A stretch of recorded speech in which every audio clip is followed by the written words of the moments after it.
Hi everyone, welcome to my Treasure the Award. Hope you are doing good.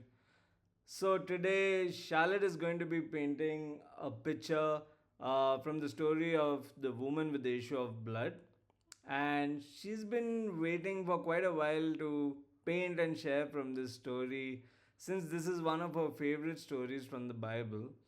And so, why did you wait for so long actually? I was waiting on God because I wanted Him to lead me. And this week I really felt God is leading me to paint and share from this story. And whatever God has spoken to me and Morris, we are going to share today.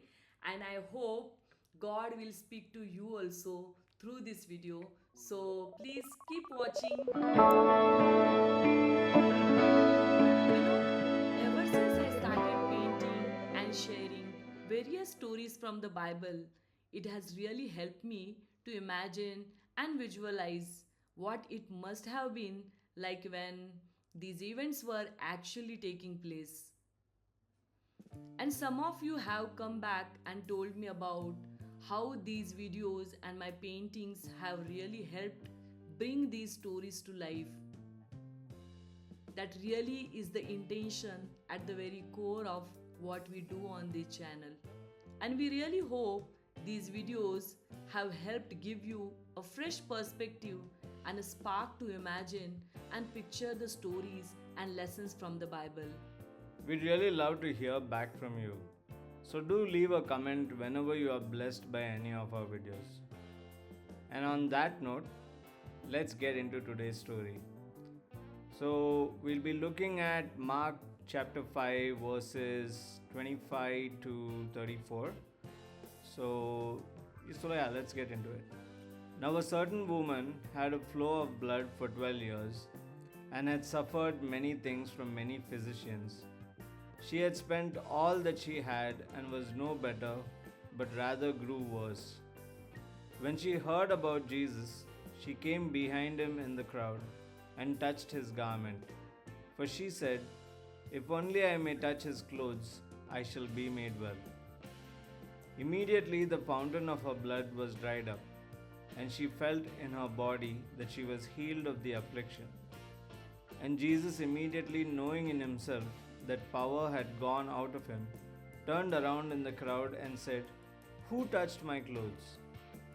But his disciples said to him, "You see the multitude thronging you, and you say, 'Who touched me?'" And he looked around to see her who had done this thing. But the woman, fearing and trembling, knowing what had happened to her, came and fell down before him and told him the whole truth. And he said to her, "Daughter, your faith has made you well. Go in peace and be healed of your affliction." Let's try to understand her story in a deeper way.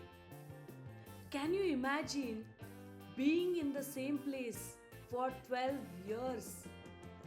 Not 12 days, not 12 months, but 12 years of suffering with sickness and running from doctor to doctor to find a cure.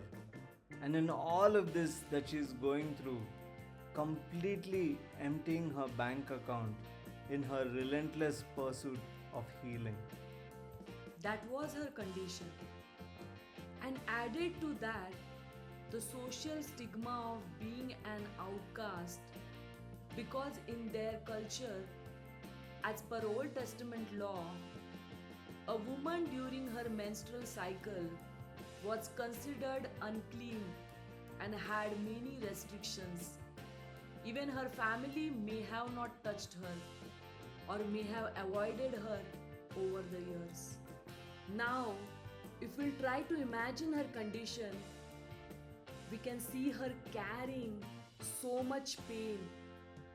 You know, when someone suffers from something for a long period of time, it not only affects their physical health but also affects their mental and emotional health too. That's so true. Life can feel stuck. It can feel hopeless and helpless. It can feel like a curse. And society makes things all the more worse by isolating this person who's already suffering so much. When we go through difficulties, we want people to be there for us. But when those people leave our hands, it just leaves us all alone, and life feels like it has no meaning anymore. If you are in a similar place, you may be able to understand what it must have been like for this woman. Now, the thing which surprises me is her desire to get healed even after 12 years of suffering. This is something I would like to learn from her story. Me too. Not settling with the circumstances that life throws your way, not accepting it as your destiny and not giving up. But you know what? When people suffer from something, it is easy to think about ending your life because people think this is the easy way to escape.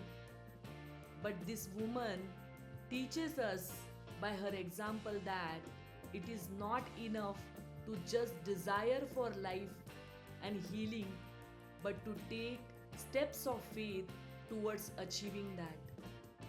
This woman must have heard so many stories about the healings and miracles that Jesus had already done, but she didn't know him personally.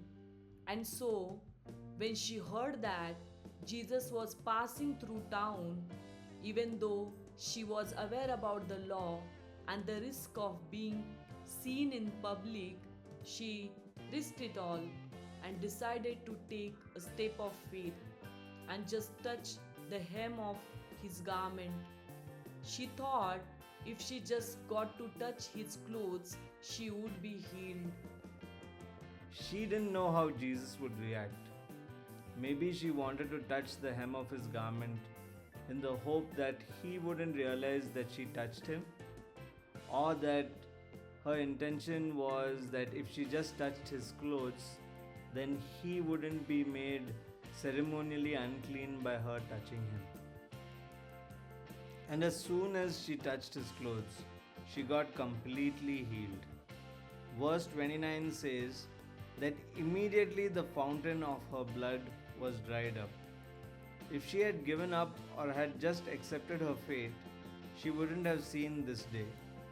It's only because she chose life, because she fought against everything that was holding her back, she finally got her healing. Are you hoping for a great future? Are you choosing to fight whatever comes your way? Do you believe that victory is already yours in Christ Jesus? Do you believe that life and healing is your portion? I just want to remind you that Jesus has already won the victory at the cross. And through his finished work, healing and life is already your portion. So, what is our battle today? A battle is fighting to believe that victory is already ours and accepting the reality of Jesus' finished work on the cross. Healing and life is our portion. But will you reach out and grab it like this woman did? Now, let's continue with the story. Immediately, Jesus asks, "Who touched my clothes?" To which his disciples tell him that there is a multitude thronging against you, and you ask, "Who touched me?" But Jesus continues to look around to find who touched him. Now, the woman is in fear and she's trembling. She's not really sure how Jesus would react. Knowing fully well that she had broken the law, she still chose to come forth and acknowledge that she was the one who touched his clothes. But Jesus replies by saying, "Daughter, your faith has made you well. Go in peace and be healed of your affliction." Do you know how powerful those words would have been to her? All she knew for all these years was suffering and isolation, fighting to survive all alone, no one to walk with her, no one to share her burden, no one to see and acknowledge her effort. And here we see Jesus acknowledging her effort and her faith when he says, "Daughter, your faith has made you well." Think about it.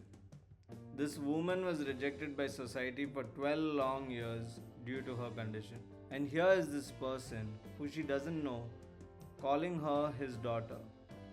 And this is not just some random person, this is Jesus himself, the person the multitudes have come out to see, the one who the people were thronging all around. He is calling her his daughter. All of a sudden, the spotlight is on her. Not only was she healed of her physical affliction, but Jesus was also acknowledging her and redeeming her story in the sight of the same people that had rejected her all these years. Are you in a similar place where you have been battling with a certain issue for a long time? It can be sickness, a relational issue, marital issue, financial issue, or something else. Can you relate?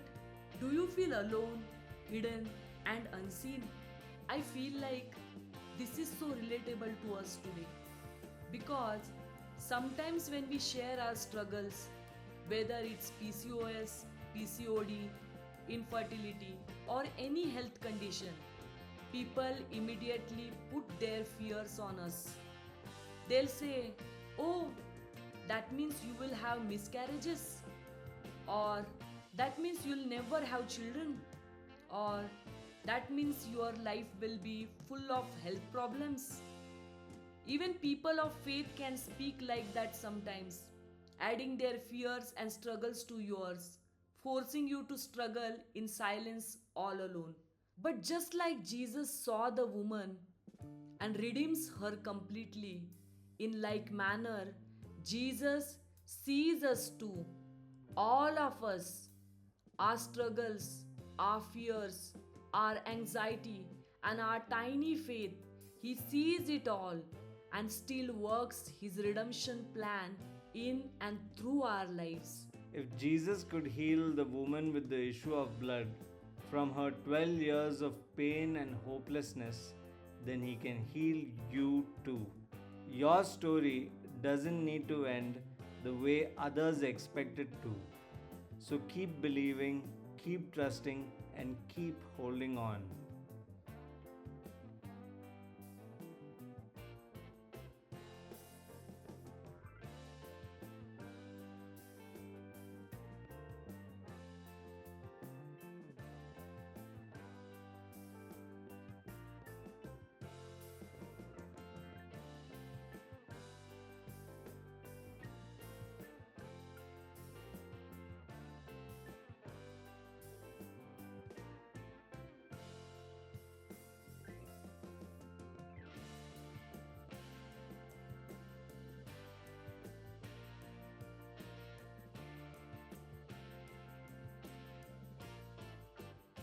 So, this is what the finished painting looks like.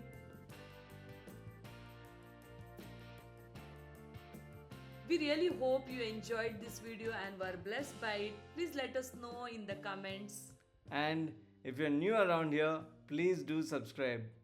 We'll see you again in the next video. Bye.